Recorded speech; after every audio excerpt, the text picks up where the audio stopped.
Hello, my name is Chris Hopkinson, and I'm a Professor of Geography and Environment, as well as a Research Chair in Remote Sensing at the University of Lethbridge. I was honoured to be invited to speak at this Cold Regions Research Centre conference and be able to acknowledge the important role that Professor Mike English played in helping me in my academic career. Mike insisted the primary goal of this talk was not to be a tribute to him, but rather to illustrate the pathway we have taken in our careers and create a vision for students that are soon to embark on similar journeys. Indeed, it's quite a rare self-indulgence to be able to spend 8 uninterrupted minutes reflecting on career highlights, and I'm truly grateful to Mike for this opportunity. Okay, I guess I should start by explaining how I got to Canada and joined the Cold Regions Research Centre. Well, during my undergrad at Manchester University, I spent 3 summer seasons as a glacial hydrology field assistant in the Swiss Alps with Professor David Collins, and I was keen to continue the adventure somehow. To this end, I initiated applications with the Royal Air Force as an intelligence officer, the Royal Marines for their Arctic Warfare Charter, and for good measure, I submitted a graduate application to Wilfrid Laurier to pursue glaciological studies in the Rockies.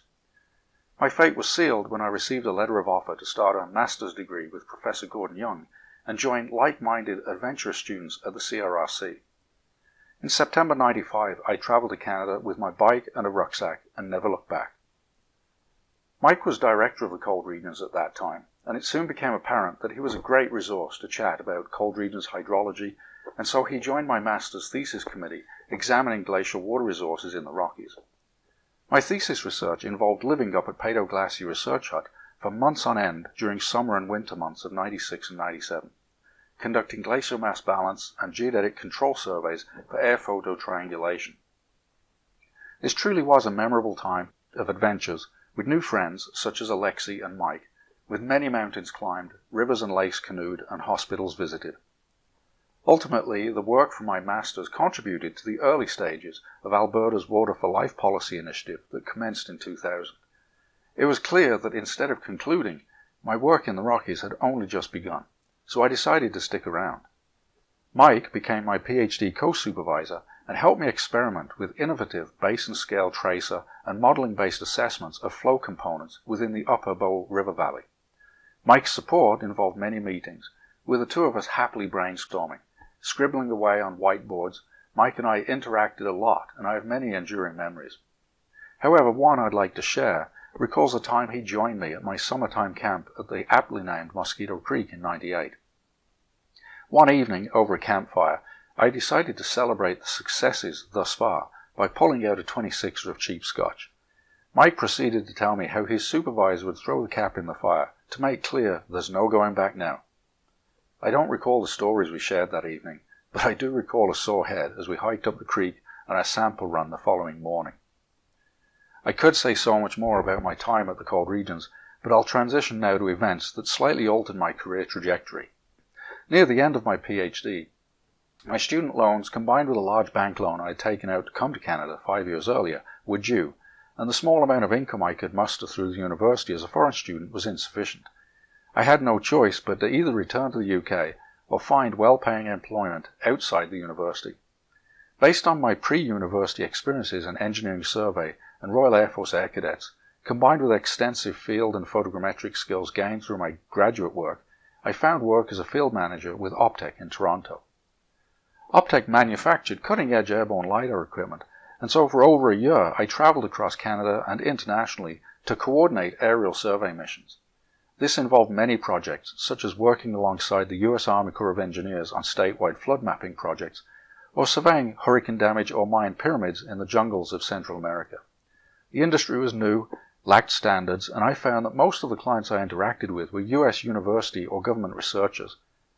Meanwhile, even though the technology was pioneered in Canada, there was very little R&D activity here. Eventually, my debts were paid off, my PhD completed, and I was married to my long-time partner in crime, Laura Chasma. It was now time to start on a new project, to help Canada play a lead role in the global LiDAR research community.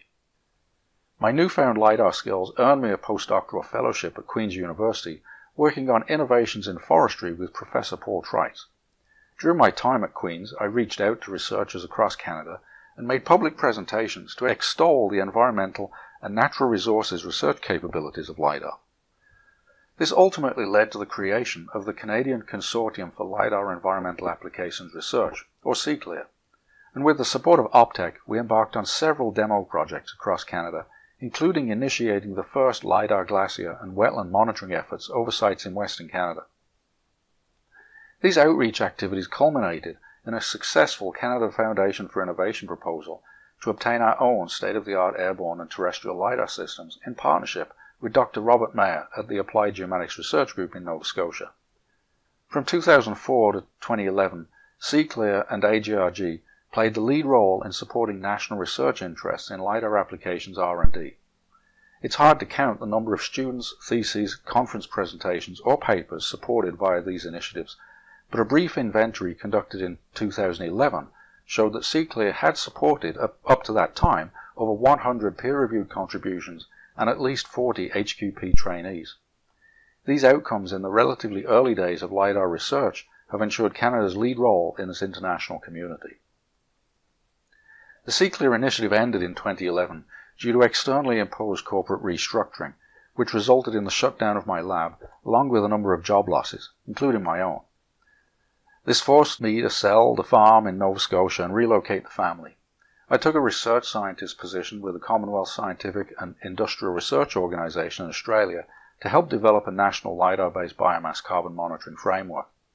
This was a great opportunity to work with a new community and involve collaboration with NASA scientists on the scaling of biomass observations from plot to landscape to continent. However, it did not last long, as late in 2012 I was alerted to a research chair appointment in remote sensing at the University of Lethbridge. I applied and was successful, and here I am today. Moving to Lethbridge has allowed my career to come full circle, as I am once again active in Rocky Mountain research, with a heavily instrumented study watershed in the Castle headwaters of the Oldman and other research sites across Alberta, BC and the Northwest Territories. At any time, my lab, which I call the Artemis Laboratory for Ecosystem Change, hosts between 10 and 20 students, fellows and support staff. Well, the path to get here has followed an irregular trajectory, with a few detours along the way. But I can say with confidence that my time at the cold regions, and in particular the mentorship I received from Mike and Gordon, helped greatly in building the confidence and resourcefulness necessary to build my labs and various initiatives almost from scratch. I remember my time at the cold regions with great fondness, and will always be grateful for those brainstorming sessions at the whiteboard or drunken fireside stories with my supervisor. Thanks, Mike, and I hope you a wonderful retirement. Cheers.